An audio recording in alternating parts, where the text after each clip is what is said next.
और बुलेटिन की शुरुआत एक महत्वपूर्ण खबर के साथ। खबर यह है कि हिंदुस्तान का मिशन चंद्रयान-3 की हर मुश्किल और चुनौतियों को पार करते हुए अपनी मंजिल की ओर बढ़ता जा रहा है।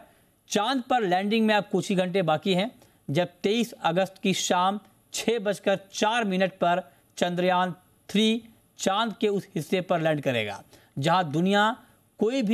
का कोई भी मुल्क अब तक नहीं पहुंच सका है। चंद्रयान की लैंडिंग के लिए आखिरी 15 मिनट काफ़ी अहम है, क्योंकि इस दौरान चंद्रयान में थ्रस्ट फायर के साथ ही चांद पर लैंडिंग की कोशिश होगी।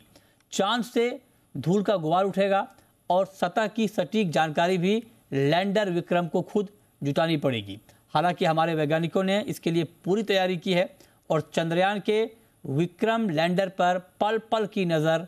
रहेगी। चंद्रयान-3 की लैंडिंग कैसे होगी, इस पर देखिए बेंगलुरु के नेहरू तारामंडल से हमारे संवाददाता प्रणय उपाध्याय की यह खास रिपोर्ट।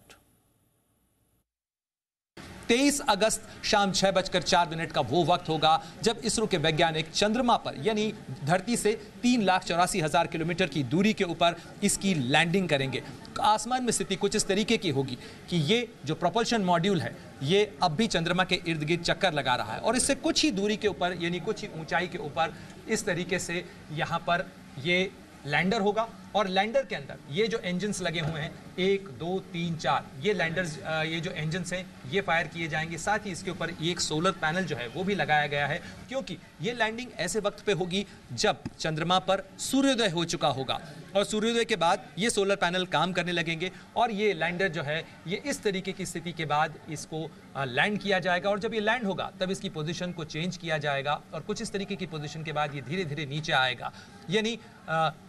इस तरीके से जब इसकी लैंडिंग होगी तो माना जा सकता है कि करीब करीब 2000 मीटर प्रति सेकंड की रफ्तार से इसे नीचे लाया जाएगा और उसके बाद धीरे धीरे इसकी स्पीड को घटाया जाएगा। उसकी स्पीड को घटाने के लिए ये जो इंजन से ये महत्वपूर्ण भूमिका अदा करेंगे और ये इस वेलोसिटी को किल करेंगे। यानी जब ये चल रहा होगा तो ये एक तरीके से हॉरिजॉन्टल वेलोसिटी और उसके साथ साथ वर्टिकल वेलोसिटी यानी ये चंद्रमा की सतह पे आगे बढ़ते हुए कुछ इस तरीके से नीचे आएगा। यानी लैंडिंग की प्रक्रिया जब शुरू की जाएगी तो इस जगह अगर शुरू की जाती है तो लैंडिंग की साइट करीब इस जगह पर हो पाएगी। तो इस तरीके से इसे नीचे लाया जाएगा और उसके बाद जब ये करीब 10 मीटर की ऊंचाई पर होगा तो उसके बाद इसके तमाम इंजन बंद कर दिए जाएंगे और उसके बाद चंद्रमा का गुरुत्वाकर्षण इसको धीरे धीरे अपनी तरफ नीचे खींचेगा और उसके बाद कुछ इस तरीके से इसकी सॉफ्ट लैंडिंग होगी। लेकिन इस सॉफ्ट लैंडिंग के बाद भी मिशन पूरा नहीं होता है। मिशन करीब जो 14 दिन इसकी पूरी लाइफ है। मिशन के लिए महत्वपूर्ण होगा कि जब यहाँ पर इसकी लैंडिंग के वक्त जो धूल उड़ेगी उस धूल को सेटल डाउन हो जाने तक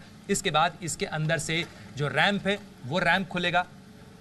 ये रैंप खुलेगा और इस रैंप के खुलने के बाद इसके अंदर से ये प्रज्ञान रोवर या जो रोवर है वो बाहर निकलेगा, जिसके अंदर करीब 6 पहिए लगे हुए हैं और ये 6 पहियों के साथ साथ भारत की एक अमिट छाप चांद के ऊपर अंकित हो जाएगी। इसलिए नहीं कि भारत ने चांद पर उतरने की एक कामयाबी हासिल की है, बल्कि इस लिहाज से भी लिटरली क्योंकि इसके जो 6 पहिए हैं उनके ऊपर इसरो का जो चिन्ह है वो अंकित है और साथ ही भारत का राज चिन्ह यानी भारत के राज चिन्ह के अंदर जो सिंह हैं वो अंकित होंगे। जब ये आगे बढ़ेगा ये अपनी निशान अपनी छाप जो है चंद्रमा की सतह के ऊपर छोड़ेगा। बेहद चुनौती भरा ये मिशन है, लेकिन